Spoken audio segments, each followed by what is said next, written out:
Hi guys, welcome and welcome back to my channel. I hope you guys are well and I hope you guys are staying safe. In today's video, I'm going to be showing you how to convert a basic bodice block into a bustier or a tube. So if you don't know what a bustier or a tube is, it's usually the upper part of an outfit, a bodice, which is like strapless. So what you guys will say, your spaghetti top or your spaghetti dresses or your tube dresses, they are made from like a bustier. So I'm going to be showing you guys in details how to convert your pre-existing bodice pattern into a bustier, and we're going to be considering specifically the sweetheart neckline. Now, using the same principles, you can do any neckline that you want, but today's video I'm going to be showing you how to make the sweetheart neckline. And one of the reasons why I'm showing you the sweetheart neckline is because it's one of the most asked or requested for necklines.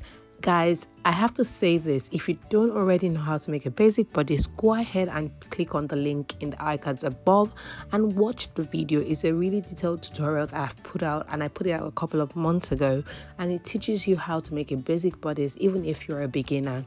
However, I have to say that it requires your patience, so you're not going to just click on it and get it one time. You have to be very patient, you have to practicalize it, and you will absolutely get it if you put in the work. So go ahead and watch that.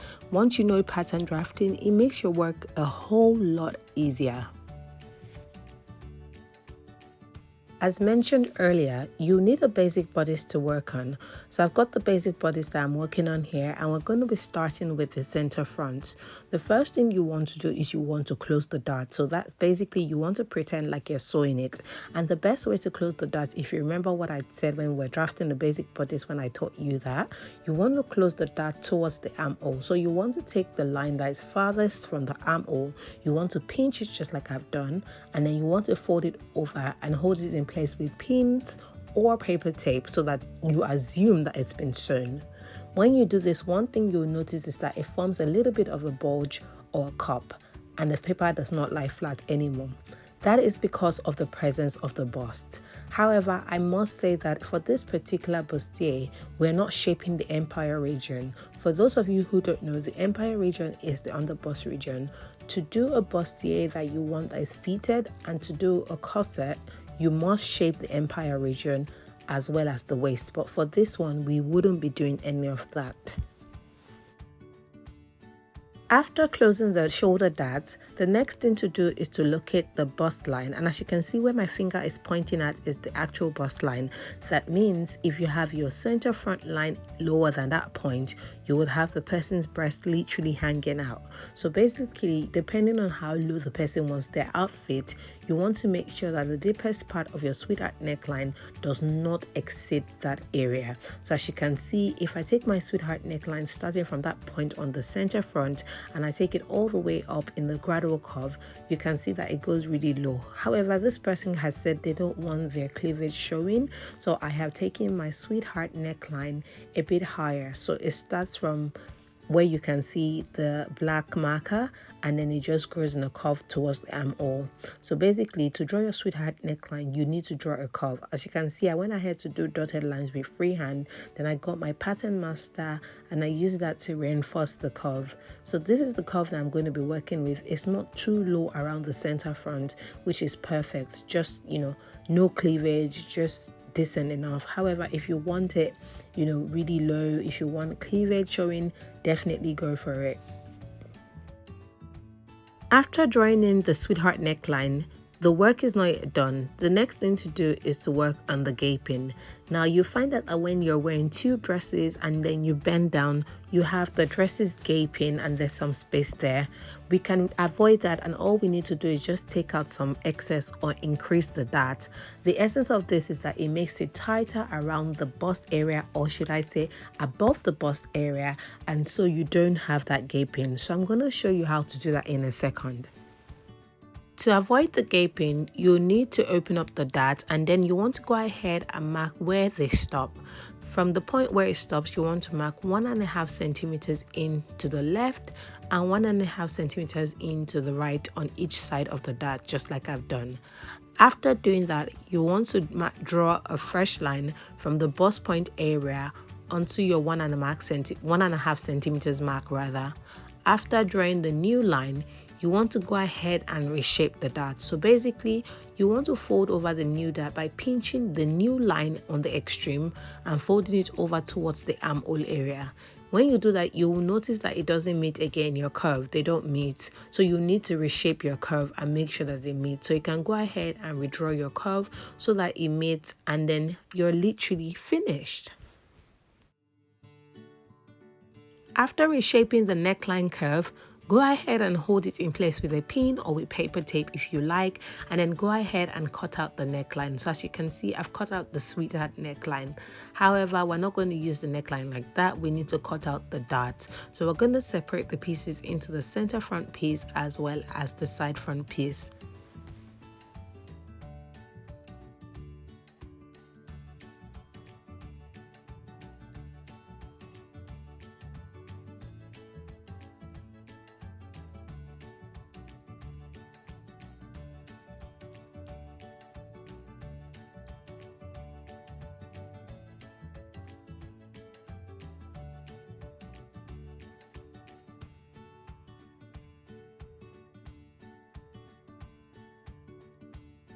Moving on to the back piece, which is fairly easy. The first thing you want to do is you want to elongate the shoulder dart, or you can get rid of it. However, in this video, I only elongate the shoulder dart. So starting from the point where the dart legs end, you want to go ahead and draw it so that it's longer and it gets to the point where the other dart starts from. It's basically very easy.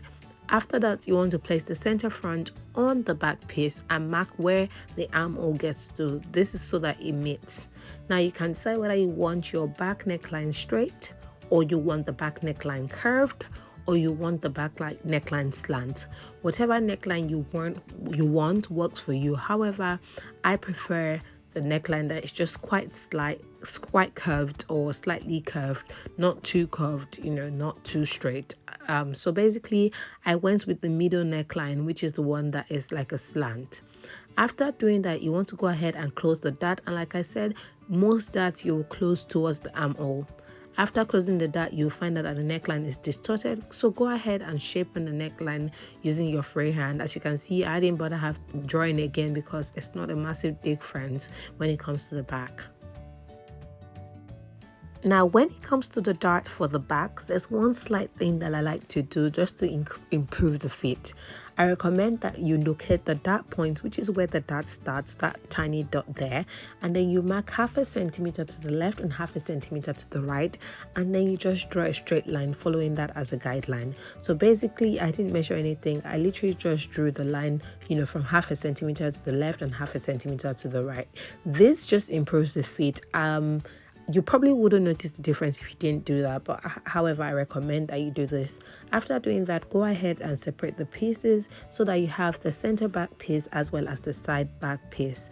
The next thing you want to do is you want to label all your pieces appropriately and put all the recommended sewing allowances. So where you have the center back, you want to put 1 inch where the zipper would be, 0.5 inch to where it joins at the waist, 0.5 inch to where it joins to the lining at the top, and then 0.5 inch to where it joins to the side back. For the side back, you want to do the same thing as well, and you must remember that the center front would be on fold. So basically, that's very important. The center front would usually be on fold.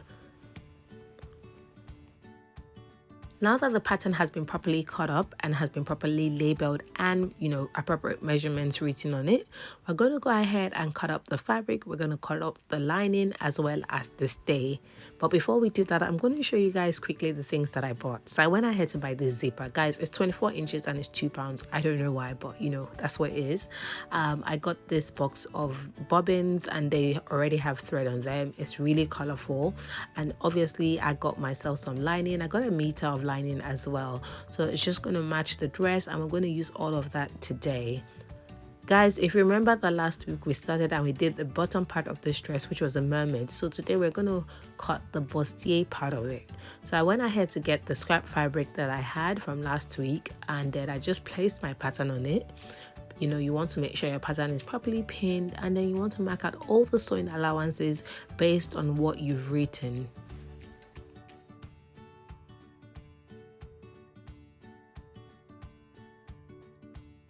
Alright guys, as you can see, I started with the side back, and for the side back I have 1 inch around the side seam area, half an inch around the armhole area, half an inch at the top, half an inch around the point where it joins to the center back, and half an inch around the waist. So after doing that, go ahead and cut out your piece. And like I said, I'm using scrap pieces of my fabric, so I didn't cut a new part. I just used the scrap that I had from cutting the mermaid skirt, which is usually the best way to manage fabric. I went ahead to cut out the remaining pieces as well, making sure to cut out the center front unfold. That is very important.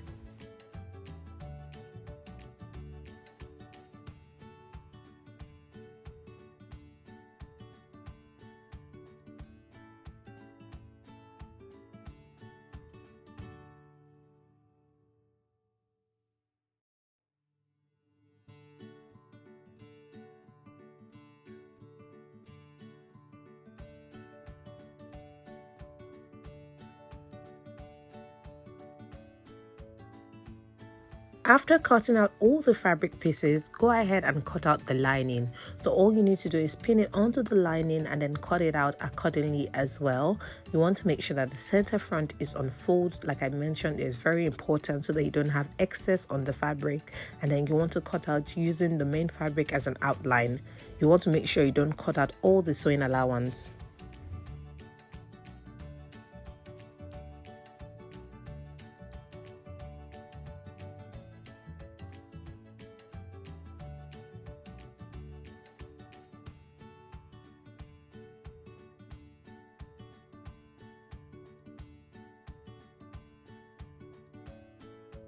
After cutting out the lining, go ahead and place your fabric on the stay while the stay is folded. So for this fabric or for this outfit, I'm using the stay for the main material as well as for the lining. So I'm cutting a double portion of the stay.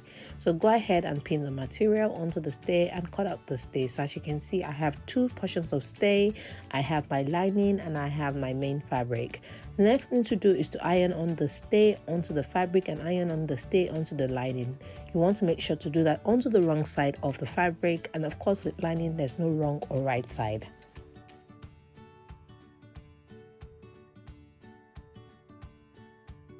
Alright guys, the next thing to do is to sew the pieces together. I tend to start with the main fabric and I tend to start with the front. So I'm gonna head to grab my center front and my side front piece, one of them. I've matched them on the table to see that I've got the right thing, and I've gone ahead to start sewing by sewing it on half an inch sewing allowance, starting from the end all the way to the top. This method works for me, and as you can see, I didn't need to pin mine. However, I recommend that you hold it in place with pins or pegs depending on what you use. Make sure you mark out the sewing allowance of half an inch so that it's even and nice, and then you want to go ahead and repeat this on the other side by sewing the center front to the second side of the side front, or by sewing the side front to the second side of the side of the center front. Guys, you know what, you understand what I'm saying.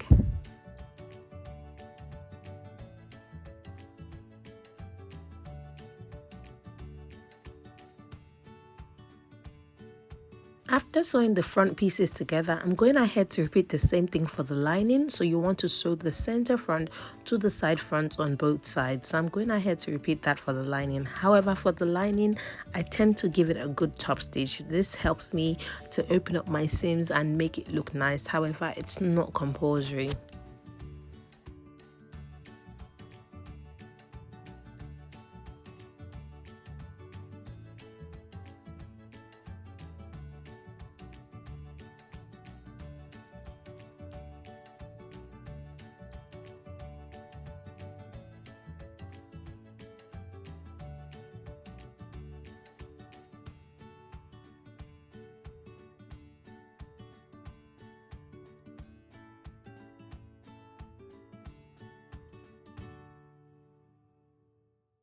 After sewing the front lining pieces together, here's what it looks like. And as you can see at this point, the sweetheart neckline is very visible, and you can just put the right side and the wrong side together and go ahead and sew the neckline. However, for this style, I'll be adding some tulle in between, which is why I haven't done that yet. So go ahead and sew the back pieces together. You want to sew one center back to the corresponding side back, and then you also want to repeat that on the other side. You're going to go ahead and repeat that for the lining pieces as as well. So remember that this video is not particularly teaching you how to sew, but teaching you how to turn a pattern into the bustier cut. I believe that most of us know how to sew it together, but I'm just going ahead to give like a vague explanation so that we understand it. Alright guys, so from this point onwards, I'm not going to be explaining much because what I'm doing is just to show you and give you an overview of what I wanted to do with this style. However, if you were making a bustier, after you put the lining on top of the main fabric like what I just did, and you sew all the necklines closed as well as the armhole, your bustier is technically ready. So if you wanted it as a peplum top, you can add the peplum to the bottom. If you wanted it as a dress, you can add it to the skirt part. If you wanted it as a jumpsuit, you can add it to the pants part. If you wanted it as a crop top, obviously you will need to finish off the bottom. So basically, like I said, whatever it is that you want it to be, it can actually be. But for me, I'll be adding some tulle around the neckline, which is what I'm doing now. So if you want to keep watching, go ahead and enjoy it. I'm sure you guys will find some information or some useful way that I sew. But yeah, I just went ahead to finish it up.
Now, it's very important to mention that after you sew a neckline like a sweetheart neck, you must notch it properly, and the reason why you notch is to ease the tension.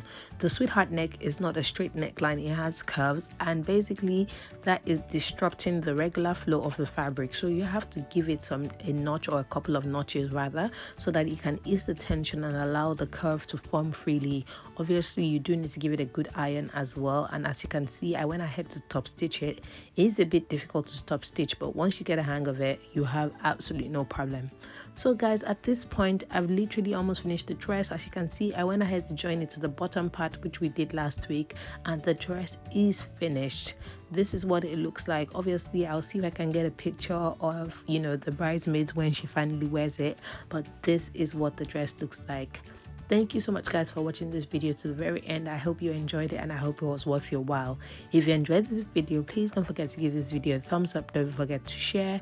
Don't forget to leave your comments, suggestions and feedback in the comment section below. Thank you.